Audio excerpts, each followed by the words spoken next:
కార్పొరేషన్లు అప్పుల కుప్పలు. రాష్ట్రంలో 90కి పైగా కార్పొరేషన్లు. అందులో బాకీల్లో ఉన్నవి 90% పైనే. కేవలం లోన్ల కోసమే ఇష్టారీతిగా ఏర్పాటు. 10 ఏళ్లలో కార్పొరేషన్ల మొత్తం 2.82 లక్షల కోట్ల పైనే. గుర్తించిన రాష్ట్ర ప్రభుత్వం సెటరైట్ చేసేందుకు చర్యలు. అవసరం లేని కార్పొరేషన్ల లిస్టు తయారీ. అవసరం లేని వాటిలో కొన్నింటిని మూసివేసే ఛాన్సు. ఆ ఉద్యోగులను ఇతర సంస్థల్లో మెర్జ్ చేసే ప్రయత్నం చేస్తా ఉన్నారట. పుణ్యాత్ముడు కేసీఆర్ గారు రాష్ట్రాన్నే కాదు ఇట్లా అప్పులు సరిపోతలేవు అని కార్పొరేషన్ పెట్టి కార్పొరేషన్ పేరు మీద కూడా అప్పులు తెచ్చిండు. అట్లా తెచ్చిన అప్పులే 2,82,000 కోట్ల రూపాయలు.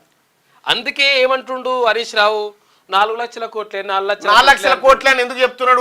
కార్పొరేషన్ అప్పులు కలపలే. 4,40,000 కోట్లే అంటున్నాడు.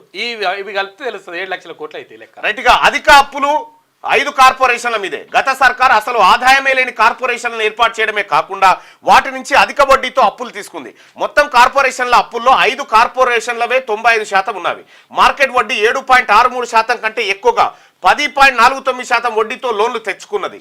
కాళేశ్వరం కార్పొరేషన్ పై 9.69 ఇంట్రెస్ట్ రేట్తో 74,599 కోట్లు. తెలంగాణ డ్రింకింగ్ వాటర్ కార్పొరేషన్ పై 9.48 ఇంట్రెస్ట్ రేట్తో 20,200 కోట్లు. వాటర్ రిసోర్స్ కార్పొరేషన్ పై 10.49 ఇంట్రెస్ట్తో 14,060 కోట్ల అప్పు తీసుకుంది. హౌసింగ్ కార్పొరేషన్ పై 9,000 కోట్లు. రోడ్ డెవలప్మెంట్ కార్పొరేషన్ పై 2,950 కోట్ల లోన్లు ఉన్నాయి. గొర్రెల కార్పొరేషన్ కింద గత ప్రభుత్వం గొర్రెల పథకం కోసం 4,000 కోట్లు, చేపల కోసం 600 కోట్లు అప్పు చేసింది. హాస్పిటల్ నిర్మాణాల కోసం 3,535 కోట్లు కార్పొరేషన్ల కిందనే లోన్ తీసుకుంది. అసలు ఏంటి ఈ కార్పొరేషన్లు? సార్ అది పెట్టు. కార్పొరేషన్ల లోన్లు హరీష్ రావు గారు పదే చెప్తున్నారు. బట్టి విక్రమార్క గారు చెప్పేటువంటి లెక్కకు హరీష్ రావు గారు చెప్పేటువంటి లెక్కకు పొంతన గుర్తలేదు. పాత పైసల మంత్రి ఏమో మేము 4.5 లక్షల కోట్లే అప్పు చేసాం అంటాడు. కొత్త పైసల మంత్రి ఏమో వాళ్ళు 7 లక్షల కోట్లు అప్పు చేసిరని చెప్తా ఉన్నారు. అసలు ఏంది ఈ లెక్క అనేది మనం ఒకసారి పరిశీలిస్తే రాష్ట్ర ప్రభుత్వం FRBM పరిధిలో ఎంత అప్పులు దేవనో అంత అప్పులు తెచ్చింది. అంటే పరపతి ఎంత ఉంది రాష్ట్రానికి? ప్రభుత్వం పేరు మీద పరపతి ఎంత? తెలంగాణ పేరు మీద పరపతి. ఇక్కడ కార్పొరేషన్ కేసీఆర్ గారు ఏం చేశారంటే కాళేశ్వరం కార్పొరేషన్ అని పెట్టిండు.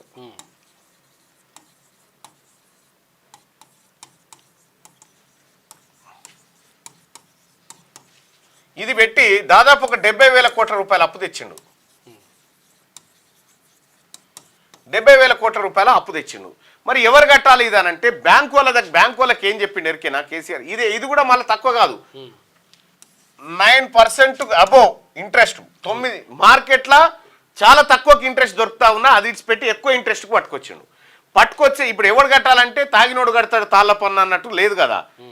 కేసీఆర్ కట్టేది ఏం లేదు కదా, మంది మీద వదిలేసి వెళ్ళిపోయింది. ఇక్కడ ఈ కార్పొరేషన్ అనేది ఏం చేస్తుంది అంటే బ్యాంకులు ఏం చేస్తుంది, ఈ కార్పొరేషన్ ఒక డిపిఆర్ ఇస్తుంది బ్యాంకులకు. ఇచ్చి దాంట్లో మీరు మాకు 70,000 కోట్ల రూపాయల అప్పులు ఇస్తే నా దగ్గర కాళేశ్వరం అనేటువంటి ఒక ప్రాజెక్టు నిర్మాణం అవుతుంది.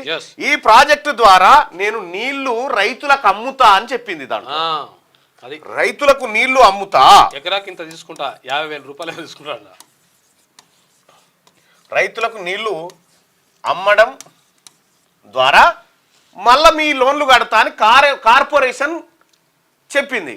ఈ కార్పొరేషన్కి గ్యారంటీ ఇచ్చింది ఎవరు? రాష్ట్ర వాళ్ళు. నిజమైన మంచి కార్పొరేషనే, మీరు ఇవ్వచ్చు, అంతే, మీరు మంచి పిల్లగాడే, ఇజ్జత్మానం ఉన్నోడు కడతాడు అని చెప్పి ఏమంటారు దాన్ని జవనాథ్ పెట్టిందేమో సర్కారు, అప్పు తెచ్చిందేమో కార్పొరేషన్ పేరు మీద. తెచ్చిన దానికి వడ్డీ ఎక్కువ. ఇది ఏం చెప్పారు దాంట్లో, మేము రైతులకు ఎకరం నీళ్లు వారిస్తే ఆ ఎకరం నీళ్లు వారినందుకు వాళ్ళ దగ్గర పైసలు వసూలు చేస్తామని ఆ డిపిఆర్లో పెట్టింది కేసీఆర్ గారు. డిపిఆర్లో పెట్టి మేము నీళ్ళని అమ్మడం ద్వారా ఇగో గిన్నేళ్ళ మీ పైసలు దేరిపోతే ఇంకా మాతానే బొచ్చడు పైసలు ఉంటాయి అనేటువంటి కలర్ ఇచ్చారు. కాళేశ్వరంతో ఇప్పటిదాకా ఏకాన పైసా ఏడ వసూలు చేసింది లేదు. వసూలు చేస్తామంటే రైతులే కొడుతుండే ఉల్టా. ఈ మాట చెప్పకుండా దాచిపెట్టి ఇగో ఇట్లా ఈ రకంగా అప్పులు తీసుకొచ్చారు. నీళ్ళేవా వసూలు చేసి. అయితే నేను గతంలోనే చెప్పిన కాళేశ్వరం మనని జాదది బిడ్డ, మనమే కాళేశ్వరాన్ని జాదాల్సిన పరిస్థితి వస్తుందని చెప్పిన. అన్నట్టుగానే ఇదే జరిగింది. ఇవాళ కార్పొరేషన్ల పేరు మీద ఒక కాళేశ్వరమే కాదు, రూరల్ వాటర్ డ్రింకింగ్ సప్లైకి సంబంధించినటువంటిది కూడా మిషన్ భగీరథ కార్పొరేషన్, ఇట్లా అన్ని కార్పొరేషన్లు పెట్టి అప్పులు గుంజుకొచ్చి ఆ అప్పులంతా ఇప్పుడు తెలంగాణ సర్కార్ నెత్తి మీద వేసి ఊతలికి పోయి ఆ ఫామ్ హౌస్ కాడ ముంగట కుర్చీ వేసుకొని కాళ్ళు లేపి కుర్చీ మీద పెట్టి మంచిగా ముచ్చట పెట్టుకుంటున్నాడు.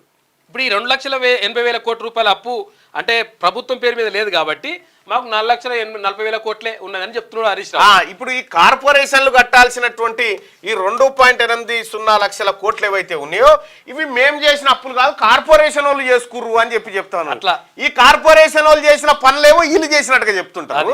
కార్పొరేషన్ చేసిన అప్పులేమో, కార్పొరేషన్ అంటే ఎవరా? కేసీఆర్ ఓ బొమ్మను తయారు చేసిండు, ఆ బొమ్మకు జీవం పోసిండు, దానికి అప్పులు తెచ్చిచ్చిండు, ఇక నువ్వు కట్టుకో బిడ్డ అని చెప్పి కాళేశ్వరం ఎవరు కట్టిరు? మళ్ళీ కేసీఆర్ కట్టిన ఉంటారు. పైసలు కార్పొరేషన్. ఇట్లా ఈ రకంగా తెలంగాణను ఆర్థిక విధ్వంసానికి గురి చేసిన హిరోషిమా నాగసాకి పైన పడ్డ అణుబాంబుల కంటే తెలంగాణ మీద పడ్డటువంటి అప్పులు భయంకరమైనవి. ఈ రకంగా అప్పుల కుప్ప తయారు చేసిండు. మళ్ళా కూడా అందులో ఎంత తక్కువ శాతం వడ్డీకి దొరుకుతా ఉంటే ఇడిచిపెట్టి మార్కెట్ల 7.63% దొరుకుతుంటే అది ఇచ్చిపెట్టి 10.49% తెచ్చి మేము దారకారులం ఎంత మిత్తి అయినా కడతాం, ఎక్కువ మిత్తి కడతాను ఎన్నడో ఎగబెడతాడు కదా, అదే కథ అయింది అన్నట్టు. ప్రభుత్వ రంగ సంస్థలు సర్కారుకు గుదిబాండగా మారాయి. అయితే కొన్ని కార్పొరేషన్లను కేవలం అప్పులు తీసుకునేందుకే గత ప్రభుత్వం ఏర్పాటు చేసింది. అయితే కులాల అభ్యున్నతి కోసం ఏర్పాటైన పలు కార్పొరేషన్లకు 10 ఏళ్లలో సర్కారు నుంచి పైసా సాయం అందలేదు. ఇందులో Telangana state most backward classes corporation వంటివి ఉన్నాయి. అయితే ఇంకొన్ని కార్పొరేషన్లు అయితే సిబ్బంది లేక నామకే వాస్తేగా తయారయ్యాయి. కాళేశ్వరం, మిషన్ భగీరథ, రోడ్ల అభివృద్ధి కోసం ఏర్పాటు చేసిన కార్పొరేషన్లు పూర్తిగా అప్పుల ఊబిలో కూరుకుపోయాయి. దినదిన గండంగా సాగుతున్న ఇలాంటి సంస్థలపై విధానపరమైనటువంటి నిర్ణయం తీసుకోవాలని రాష్ట్ర ప్రభుత్వం భావిస్తున్నది. కేసీఆర్ చేసిపోయిన పెంట ఇది దిద్దిన సారే కావాలంటున్నారే, మళ్ళా నోట్ల మన్ను పోస్తే అనుకో అటుకులే బుక్కిండో అప్పులే చేసిండు కథ. మొత్తుకుంటూనే ఉన్నాం, అయిపోయిందిరో తెలంగాణ పని అయిపోయిందిరో, అమ్ముకొస్తుండ్రో అని అన్నట్టే అయింది. క్యూ న్యూస్ లో పరిచయటకు అనుభవం గల కెమెరామ్యాన్లు కావాలను సంప్రదించవలసిన నెంబర్లు 8688926084. qnewsads@gmail.com ను సంప్రదించండి. లైక్ చేయండి,